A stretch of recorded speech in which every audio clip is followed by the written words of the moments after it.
Welcome back. আশা করি সবাই ভালো আছেন। আর আপনাদের সাথে আছি আমি অয়ন।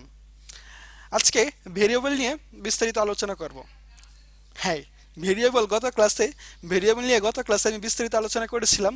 বাট ভেরিয়েবল ডিক্লেয়ার কয়ভাবে করা যায়, ডিক্লেয়ার করতে কয় ধরনের নিয়ম ফলো করতে হয় সেটা কিন্তু বলি নাই। আজকে ভেরিয়েবল ডিক্লেয়ার করার নিয়মগুলো আমি আলোচনা করব। ভেরিয়েবল ডিক্লেয়ার করবেন আপনি তিনটি নিয়ম আছে। প্রথমে আপনি প্রথম নিয়মটি হলো, নাম্বার ওয়ান, আপনি var দিয়ে ভেরিয়েবল ডিক্লেয়ার করতে পারবেন। নাম্বার টু, লেট দিয়েও ভেরিয়েবল ডিক্লেয়ার করতে পারবেন। নাম্বার থ্রি, কনস্ট দিয়েও আপনি ভেরিয়েবল ডিক্লেয়ার করতে পারবেন। চলুন তাহলে সেগুলো আমরা আজকে প্র্যাকটিক্যালি দেখি কেমন। তো প্রথমে আসি নাম্বার ওয়ান, var দিয়ে যখন আপনি ভেরিয়েবল ডিক্লেয়ার করবেন, সেক্ষেত্রে সুবিধা হলো যে আপনি প্রথমবার var দিয়ে যখন ভেরিয়েবল ডিক্লেয়ার করবেন, দ্বিতীয়বারও সেম var দিয়ে ভেরিয়েবল ডিক্লেয়ার করতে পারবেন এবং ভ্যালু অ্যাসাইন করতে পারবেন। যেমন আমি ভারের পরে আমি একটা নাম অ্যাসাইন করছি, সেটা হলো নেম দিচ্ছি, var নেম। আমি স্ক্রিপ্ট ট্যাগের ভিতরে কিন্তু লিখছি কেমন, নেম, এবং ডাবল কোটেশনের ভিতরে অয়ন, এবং সেমিকোলন দিয়ে শেষ করছি।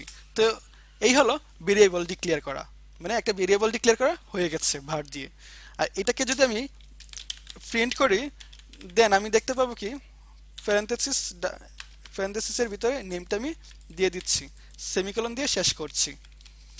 আমরা গুগল ক্রোমে আউটপুট দেখবো 1 2 3, বুম গাইস, অয়ন চলে আসছে। তো এই হলো মানে var দিয়ে কিভাবে ভেরিয়েবল ডিক্লেয়ার করতে হয়। তারপর আসি যে আমি যদি চাই যে আবার var কথাটি লিখে দেন নেম শুভ, এখানে ডাবল কোটেশন দিচ্ছি এবং শুভ দিচ্ছি,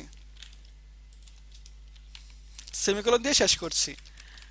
এইটা কপি করছি, কপি করার পর এখানে দেন এই নেমটাকে, আচ্ছা ঠিক আছে।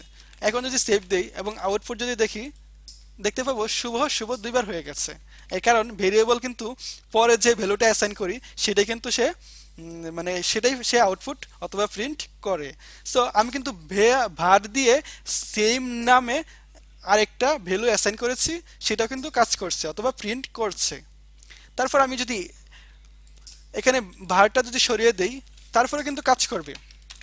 দেন আউটপুট যদি দেখি, কোনো প্রবলেম হচ্ছে না। ইন্সপেক্ট করার পর আমরা যদি দেখি, কনসোলে কিন্তু কোনো ধরনের কি এরর আসে নাই কেমন। তো আমি এটাকে রিমুভ করে দিচ্ছি। দেন আমি কথা বলবো লেট নিয়ে কথা বলার আগে আবার আমি বলে দিচ্ছি, সেটা হলো var দিয়ে আপনি প্রথমবার ভ্যালু অ্যাসাইন করতে পারবেন, দ্বিতীয়বার সেম নামে var দিয়েও আপনি ভ্যালু অ্যাসাইন করতে পারবেন, তাতে কোনো এরর আসবে না। কিন্তু সেইটা যদি হয় লেটের ক্ষেত্রে, তাহলে কেমন হয় চলেন তাহলে আমরা সেটা প্র্যাকটিক্যালি দেখি। এখানে var সরিয়ে নিচ্ছি এবং লেট দিচ্ছি। দেন আমি প্রথমে এটাকে সরিয়ে দিচ্ছি, লেট দিচ্ছি অয়ন, এবং আউটপুট যদি দেখি তাহলে দুইবার অয়ন আসছে, কারণ আমি দুইবার ডকুমেন্ট প্রিন্ট করেছি। এখন যদি আউটপুট দেখি তাহলে সেম অয়ন। ওকে, তো প্রথমবার আমি লেট দিয়ে ভেরিয়েবল ডিক্লেয়ার করে দেন একটা নেম অ্যাসাইন করছি, সেটা হলো নেম, এন্ড একটা স্ট্রিং অ্যাসাইন করছি, সেটা হলো অথবা ভ্যালু, সেটা হলো অয়ন। তো এখন যদি আমি দ্বিতীয়বার সেম নামে লেট নেম ইকুয়াল ডাবল কোটেশনের ভিতরে আমি শুভ দিচ্ছি, দেন আমি সেমিকোলন দিয়ে শেষ করছি, তাহলে কি প্রিন্ট হবে? আমি একটু আউটপুটটা দেখে আসি। না, প্রিন্ট হয় নাই। আমি কনসোলে চলে যাচ্ছি। কনসোলে যাওয়ার পর কি দেখাচ্ছে দেখেন, সিনট্যাক্স এরর দেখাচ্ছে, identifier name has already been declared. মানে বলতেছে যে এই নামে আগেই ভেরিয়েবল ডিক্লেয়ার হয়ে গেছে, তো কেন আপনি দ্বিতীয়বার আমাকে নিয়ে চেষ্টা করতেছেন? আমাকে দিয়ে হবে না দ্বিতীয়বার, আমাকে প্রথমবারই ইউজ করতে হবে। তো লেট কিন্তু সেম নামে দ্বিতীয়বার ভ্যালু আপনি অ্যাসাইন করতে পারবেন না, কিন্তু লেট ইউজ না করে কিন্তু আপনি ভ্যালু অ্যাসাইন করতে পারবেন সেম নামে। যেমন এখন যদি আমি প্রিন্ট করি এবং ডকুমেন্ট যদি দেখি, তাহলে দেখতে পাবো শুভ, আর শুভটা আমি এসটা ছোট হতে হবে। ওকে, দেন আউটপুট যদি দেখি তাহলে শুভ চলে আসছে, এবং কনসোলে যদি যাই দেখবো কোনো এরর এখানে নেই, এখানে কোনো এরর দেখতে পাচ্ছি না। ওকে, তারপর আমি চলে যাচ্ছি কনস্ট্যান্টে। তো কনস্টে যাওয়ার আগে আমি লেট নিয়ে একটু বলতে চাচ্ছি, সেটা হলো লেটের ভ্যালু আপনি যে নাম আপনি লেটের নাম লেট যখন লেট দিয়ে যখন আপনি ভেরিয়েবল ডিক্লেয়ার করবেন তখন সেম নামে আপনি ভ্যালু অ্যাসাইন করতে পারবেন। আবার দ্বিতীয়বার লেট দিয়ে যখন আপনি ভেরিয়েবল ডিক্লেয়ার করতে যাবেন সেম নামে তখন কিন্তু পারবেন না, কিন্তু আপনি ভ্যালু দ্বিতীয়বার অ্যাসাইন করতে পারবেন, সেক্ষেত্রে দ্বিতীয়বার লেট দিয়ে ভেরিয়েবল ডিক্লেয়ার করতে পারবেন না। বুঝতে পারছি? তো এখন আমরা চলি নাম্বার 3। নাম্বার 3 হলো, আমি সরিয়ে দিচ্ছি, কনস্ট। কনস্ট কনস্ট দিয়ে যখন আপনি ভেরিয়েবল ডিক্লেয়ার করবেন সেক্ষেত্রে নিয়ম কি? আচ্ছা, আমি এইটাকে প্রিন্ট করে নিচ্ছি। এখানে নেম, ওকে, দেন অয়ন। তো এখন যদি আমি ঠিক আগের মতো const then name double equal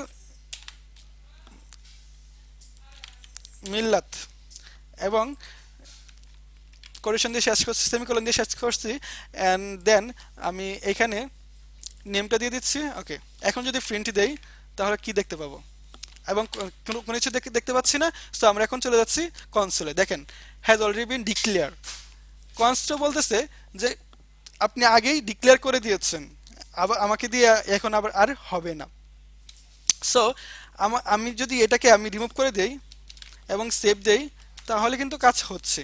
but যখন সেম নামে আমি যখন আরেকটা ভ্যালু অ্যাপ্লাই করতে যাব তখন কিন্তু হচ্ছে না, মানে তখন কিন্তু হচ্ছে না। এই যে কনস্ট নেম ইকুয়াল ডাবল কোটেশনের ভিতরে মিল্লাত, কনস্ট কিন্তু নিচ্ছে না।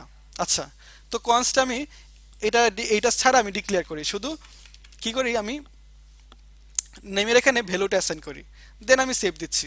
আউটপুট যদি দেখি তাহলেও নিচ্ছে না। এবং কনসোলে যদি চলে যাই সেক্ষেত্রে কিন্তু দেখাচ্ছে অ্যাসাইনমেন্ট টু কনস্ট ভেরিয়েবল। এর মানে কি? আমি এখান থেকে চলে যাচ্ছি। এর মানে হলো যে কনস্ট আপনার দ্বিতীয়বার কোনো ভ্যালু অ্যাসাইন করতে দিবে না, আবার দ্বিতীয়বার সেম নামে ভেরিয়েবল ডিক্লেয়ার করতেও দিবে না। সে প্রথমবারই শেষ এবং এইটাই তার লাস্ট পজিশন। কেমন? তার মানে আমি বুঝতে পেরেছি কি, যে কনস্ট দিয়ে আপনি ভেরিয়েবল যখন ডিক্লেয়ার করবেন সেক্ষেত্রে আপনাকে প্রথমবারই ভ্যালু অ্যাসাইন করতে হবে এবং প্রথমবারই নাম অ্যাসাইন করতে হবে, দ্বিতীয়বার করতে পারবেন না। এই সুযোগ কনস্ট আপনাকে দিচ্ছে না। তো সর্বোপরি আমরা কি জানতে পেরেছি? আমরা জানতে পেরেছি যে ভেরিয়েবল আপনি তিনভাবে ডিক্লেয়ার করতে পারবেন। var দিয়ে ডিক্লেয়ার করতে পারবেন, আবার var দিয়ে ডিক্লেয়ার করার সময় ভ্যালু অ্যাসাইন করে সেম নামে আপনি দ্বিতীয়বারও ভ্যালু অ্যাসাইন করতে পারবেন। সেটা লেট দিয়ে যখন করবেন সেক্ষেত্রে সেম নামে ভেরিয়েবল ডিক্লেয়ার করতে পারবেন, বাট দ্বিতীয়বার যখন আপনি ভেরিয়েবল ডিক্লেয়ার করতে যাবেন তখন লেট দিয়ে আপনি ভেরিয়েবল ডিক্লেয়ার করতে পারবেন না, কারণ সেটা আগেই ডিক্লেয়ার করা হয়ে গেছে। লেট এই নিয়মটা ফলো করে। দেন আপনি যখন কনস্ট দিয়ে ভেরিয়েবল ডিক্লেয়ার করতে যাবেন তখন প্রথমবারই আপনাকে নেম এবং ভ্যালু অ্যাসাইন করার সুযোগ দিবে, দ্বিতীয়বার কনস্ট দিবে না। কনস্ট শুধু একাই সে 100। কেমন? তো আজকে এই পর্যন্তই। আমরা ভেরিয়েবল আমরা কতভাবে লিখতে পারি সেটা আমি আপনাদেরকে আশা করি বুঝাইতে পারছি। আর যদি বুঝাইতে পারি তাহলে আমার ভিডিওটি অবশ্যই লাইক দেন এবং চ্যানেলটি সাবস্ক্রাইব করবেন। কেমন? আর হ্যাঁ, যদি কোনো রকম প্রবলেম ফেস করেন তাহলে নিচে কমেন্ট বক্সে অবশ্যই কমেন্ট করে জানাবেন, আর আমি অবশ্যই চেষ্টা করব সেটা রিপ্লাই করার জন্য। আজকে এই পর্যন্তই। আসসালামু আলাইকুম।